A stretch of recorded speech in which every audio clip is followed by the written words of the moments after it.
Thank you very much. So we're happy to be here. My name is Moritz. I'm co-founder of, as you said, the QBXNet VR incubator, as well as co-founder and CEO of Inflight VR, one of the companies that actually is a spin-off from the incubator. I'm here along with Christoph Fleischmann. Quick introduction. Happy to be Okay. here. Co-founder of QBXNet as well, and co-founder and CEO of Arthur Technologies, which is an enterprise solution VR startup. We're going to talk a little bit about the incubator, QBXNet, how we get started, what's the idea behind it, and what we've done to come to the stage. Then we're going to talk a little bit about the portfolio companies that we have in the incubator, where they stand. I think we have 3 really interesting startups to present there, giving you a couple of insights of how we've built up these companies to the stage where they are right now. We're going to talk a little about the status quo of VR, what we think, contrasting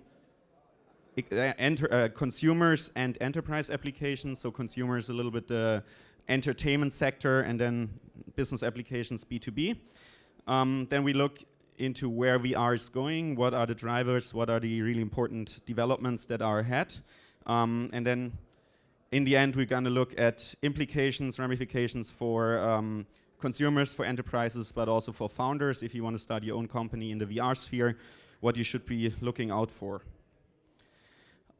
Chris, myself, and 3 other guys founded a company back in 2013. So before Oculus was bought by Facebook, before the large VR hype, I would say, started, we kind of bet the future on this technology before it was really clear when it would come and how it would come.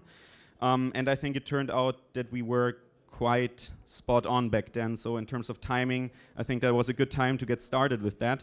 And we were all business founders, so we're all business students back then with the idea to do something in high tech, to do something in virtual reality, but we basically had no access to VR developers or developers at all in Europe.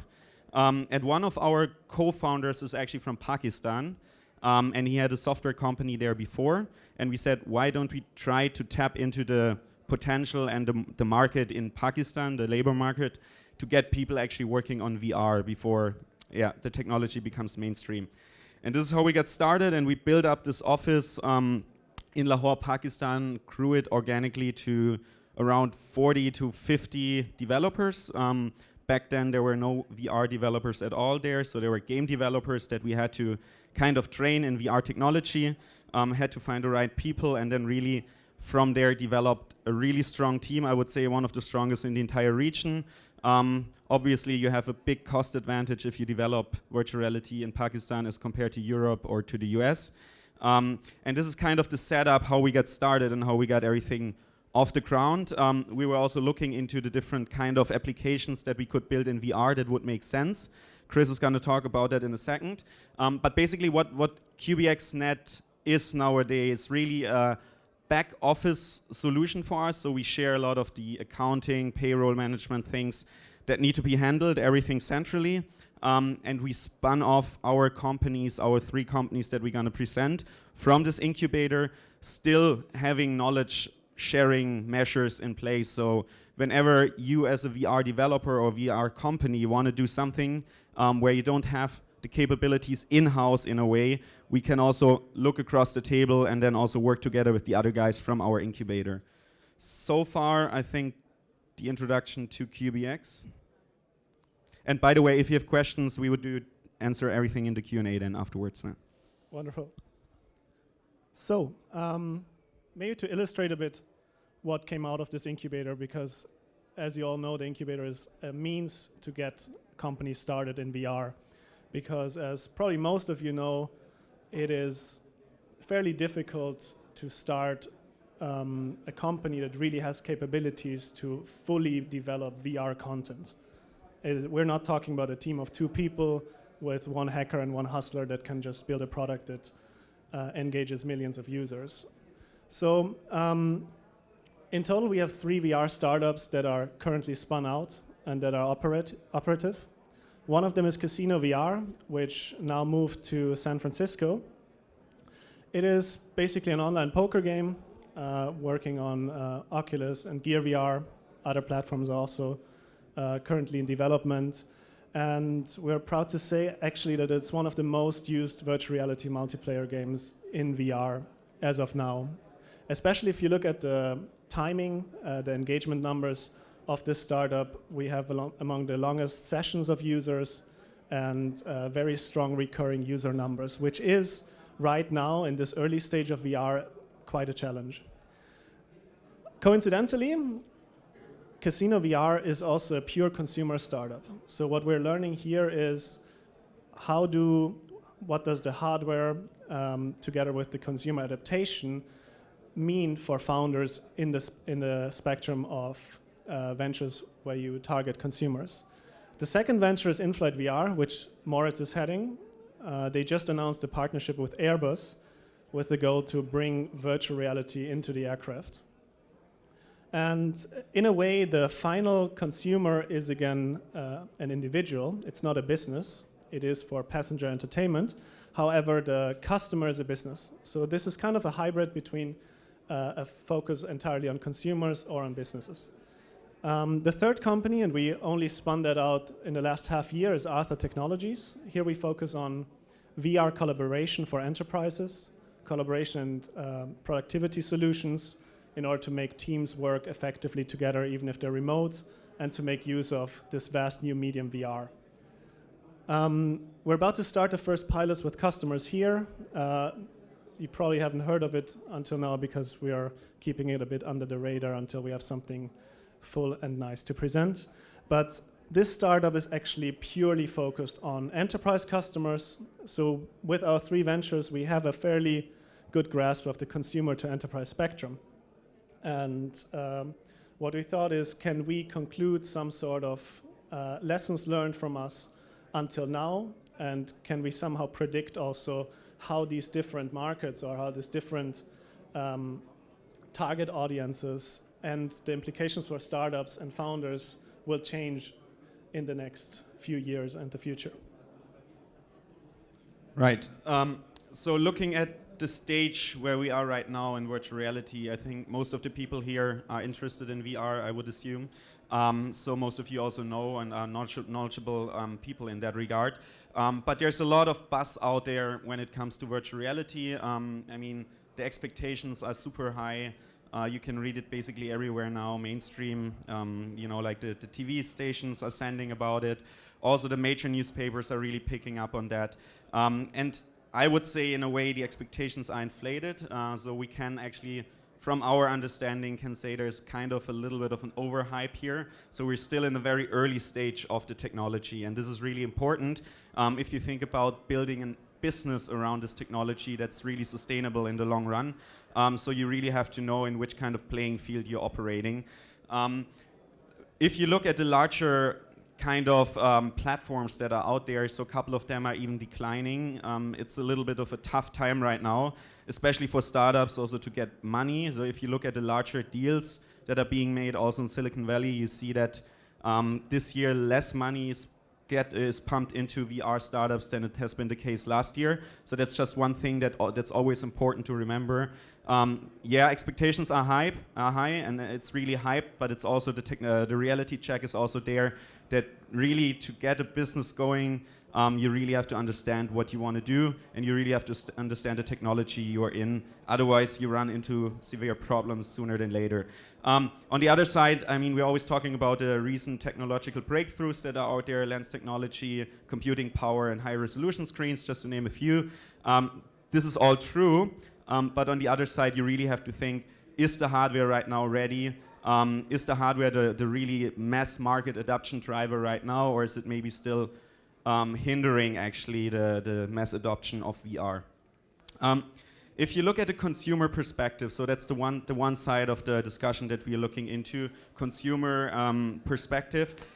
how can you build up, or what are the challenges if you look at this point? So the thing is, right now we have a lot of competing platforms, the bigger guys, all investing heavily actually to get users on board.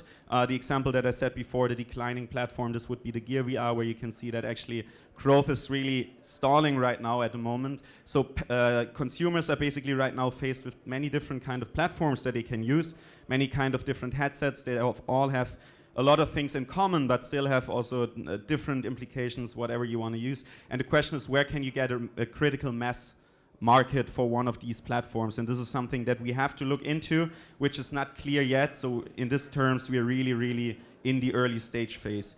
And entertainment, and this is what we said, entertainment is actually right now the adoption driver that we can see. So what are consumers doing right now in VR? They are playing games, they're consuming all different kinds of entertainment, which is really important. And if you look at this, one of the things that's really standing out is there's a lack of content, a lack of high quality content in VR. So you can be entertained for a couple of hours, and you can already experience really cool things in VR. But in my opinion, it's only a sneak peek of what's gonna be possible in the future. So if you look at storytelling in VR, for example, being part of a movie in the first person perspective, this is something that a lot of people are talking about, which is really cool, but which is not really possible right now. And this is also, again, just an example of a sneak peek that we're gonna see in the future. If we contrast that a little bit with the enterprise perspective, so if you want to do something in VR for enterprises, you also face a lot of challenges. Enterprises usually don't like to spend a lot of money. They spend money, but they are constrained in their budgets, and they're not likely to spend a lot of money in VR if they don't see clear outcomes. So if they don't see value added, which is obtainable, which is observable, and which is also realizable at the end of the day. So what bigger corporations are doing right now, on the one side, they're communicating with their consumers.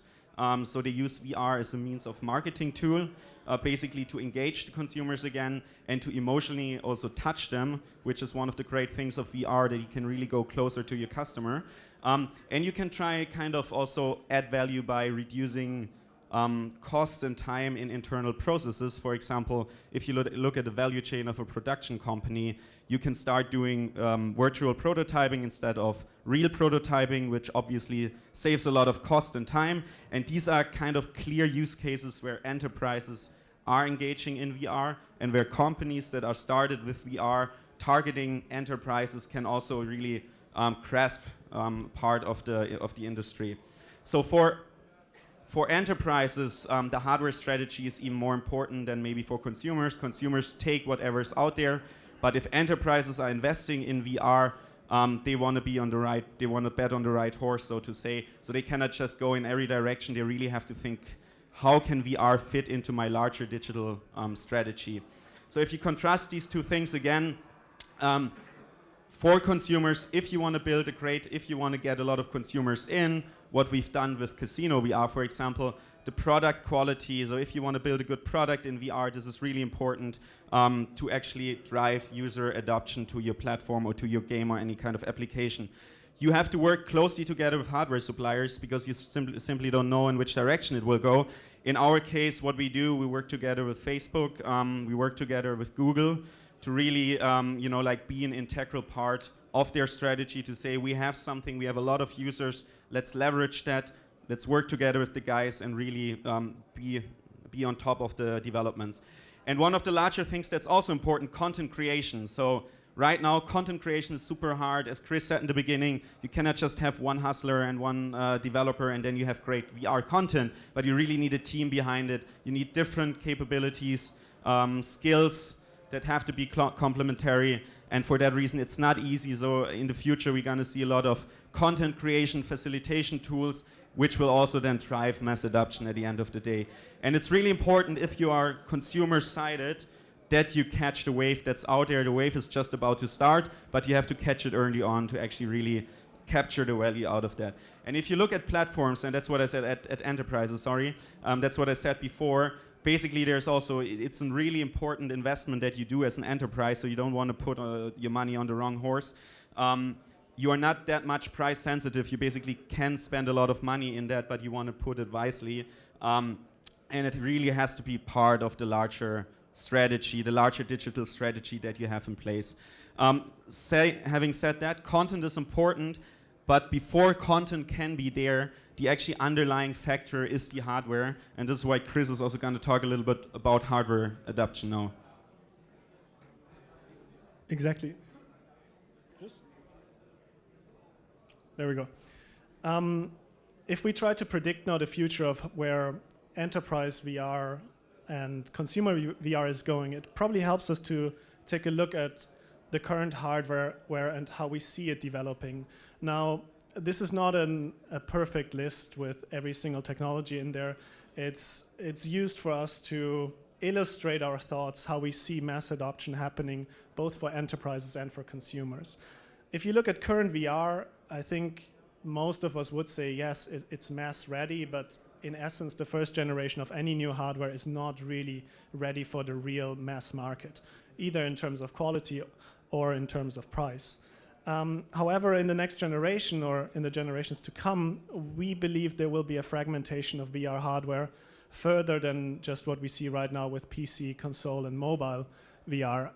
High-end VR, which is really with extreme resolutions or extremely high resolutions, possibly on-premise installed at something that would be almost like a fun park. We see some of these projects already right now. Maybe we see a rebirth of the cinema, where people actually go to a place to consume high-end VR content because the hardware is too expensive to have it as a consumer. On the other hand, we would say mainstream VR will come in the next 2 generations because the quality will increase with time and the technology will cost less and less for consumers. On the other hand, we have augmented reality and mixed reality, however you want to call it nowadays. There's a lot of confusion about terms. We put them together in one category. Please don't judge us. The critical thing, what we see here is that right now, as many of you have tried out, augmented reality, the field of view is not really there to make an immersive experience happening. But we believe that with new technology, especially light field technology, this will change. It will likely come a bit later than purely ready mainstream VR, and the first generation of light field models will also be a niche market. However, what we believe is that sooner or later with supporting technologies in the next generations, there will be some sort of convergence, possibly towards mixed reality with light field that actually supports virtual reality, augmented reality perfectly with a large field of view. Keeping that in mind, we tried to kind of sketch the future of enterprise and consumer VR in 3 stages to give us some sort of points of orientation. We'd like to call the current stage we're in exploration, where enterprises use particular niche use cases. They want to have a clear value for a business value for what they're doing, or they want to have a really good marketing effect or publicity if they want to invest in VR. While consumers, on the other hand, are mostly enthusiasts and these first movers that use it mainly for entertainment, but there's little usage for consumers beyond entertainment as of right now in the exploration phase. The next phase, which will coincide with mainstream ready VR, will be adaptation, where enterprises will see both VR and AR hardware strong enough and capable enough to support many of their use cases and many of their needs. And there will be the first industry standards. And it might be even at this stage that if you are a production company and you don't have it, you have a significant disadvantage as opposed to your competition. Consumers, on the other hand, will at this stage see VR as an entertainment standard, and we will see the first uses of VR to go beyond entertainment and gaming towards many more aspects of our private lives, like hobbies or other professional development. The final stage then, and this is a bit futuristic, but it's likely to happen, is going to be a transformation of our society because these new technologies become so ubiquitous. For enterprises, we've seen ideas and concepts of a fully remote distributed office where everybody just wears augmented reality glasses and has his workspace wherever he wants to. Everything is done with virtual conferences. It might not happen overnight like this, but there's a strong incentive for businesses to keep an eye on this development and to understand that this technology in the long run, or maybe even the medium run, is going to completely transform our professional lives. And we will define entirely new work paradigms, and this will be an amazing opportunity for new businesses to develop and serve customers in different ways. On the other hand, consumers will experience the same thing in their private lives. Augmented reality glasses will likely replace most of our screens, will likely actually have application in almost any aspects of our lives, and it's going to be standard. Just like right now every one of us is carrying a smartphone with us, it could be that when the hardware is affordable and the quality is ready, that every one of us wears mixed reality glasses that are capable of such things. So, there's one slide missing. The implications. All right, let's sign it up. The implications for customers, businesses, and founders are, from our end, that if you are a customer, a consumer, and you're not yet familiar with VR, probably you guys are, but in general, it's probably good to get in touch, not only because it's cool and fun, but you don't want to be one of the latecomers to this technology. There will be immense things in terms of productivity and personal usage, also for your professional life, that will come from this new technology, and you probably want to be up to speed with what's happening. As a business, we would suggest to explore this technology. You have to invest in it, and you need a strategy behind it. If you produce a product that is fairly complicated, or you have a workforce that regularly invests heavy budgets into traveling and scheduling, or you have a strong need to reach out to your consumers and really understand them, which is, if you put them three together, almost any business out there, there will be some sort of niche, and there will be some sort of point for augmented and virtual reality hardware for your enterprise. So you need to start exploring it, you need to start investing it, and you need to collaborate with startups and established companies that know what they're doing and that can also guide you in your strategy, in your digitalization strategy. Finally, for founders, you do have to know in what business you're in. You need to watch out for product market fit. There are a lot of startups right now that we see where we don't think they have a long-term future. And you probably want to keep in mind how the hardware will develop and how the adaptation happens. If any of you guys are interested in working with us or learning more about us, feel free to reach out. If you're a developer, feel free to send us any cool stuff you've done. We love to talk to everyone, and we also love to help everyone. We can't promise to answer every email right away, but we'll do our best. Thanks.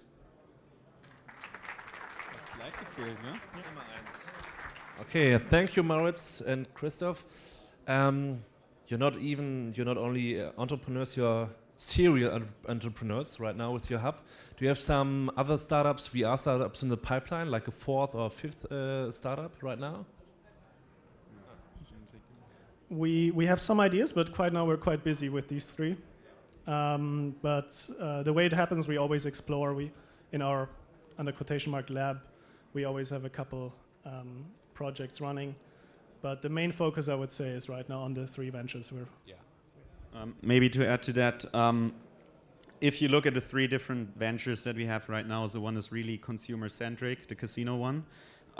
Basically, there's so much work just on each and any single one of them that it's going to be difficult, at least for us, to start another one. What we do have is basically as I said in the beginning, the back office and the infrastructure in place to quickly start off new ideas. Yeah. So we basically have the means to do it, but we really have to see where can we substantiate value and where can we put our resources into in a very smart way. Right. And for that reason, right now, the focus for us would be to really focus on the current and existing ventures, and then maybe branch out a little bit later. Yeah. Right. Focus. Okay, the first questions. We got a third microphone. You said that you watched a few startups declining in the last couple of years, and you were very vague about the reasons.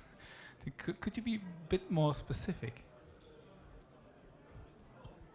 I think that's the reason why startups fail and why VR startups fail is probably enough topic for another speech.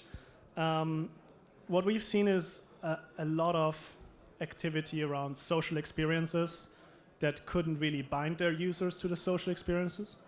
So you couldn't really see that these users had a real reason to become recurring users that come over and over.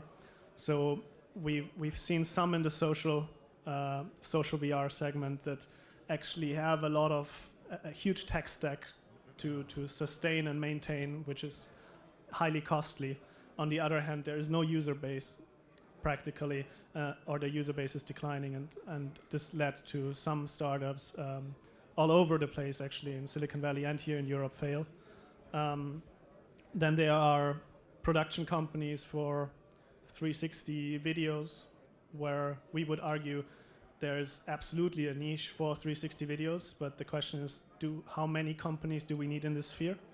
And what is their long-term potential? If you want to produce entertainment content, then you need a large user base, and this also doesn't exist. So unless you have a long-term strategy and you really know or have unique content that everybody wants to consume, and you can grasp a large market share of the current VR users, you will also likely struggle. Or you raise enough money to finance yourself for 2-3 years, how they've been doing it last year in the Silicon Valley, because most people were expecting some sort of dip. Does that answer your question? Are there more questions or a final question for the guys? Doesn't seem so. So here, one more. Oh yeah, perfect. Hi. You talked about the valuable usage of virtual reality in the entertainment field. Can you say field? Did you ever thought about to get away from this field and get into maybe medicine or industry, something like how you can develop some software for the VR in this kind of field? Yeah, when talking about entertainment, we basically focused on the consumer because we don't see a large enough audience to really do something apart from entertainment right now.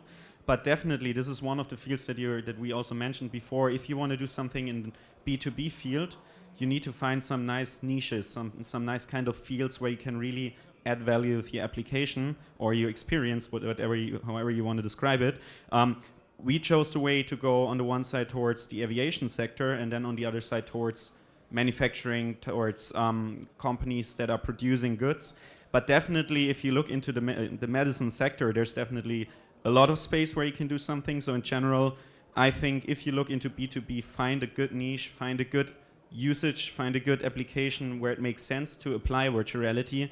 It just doesn't help to throw VR at everything that's out there. It really has to make sense and add value. Otherwise, no company, no enterprise is giving you money for that. That's at least our experience.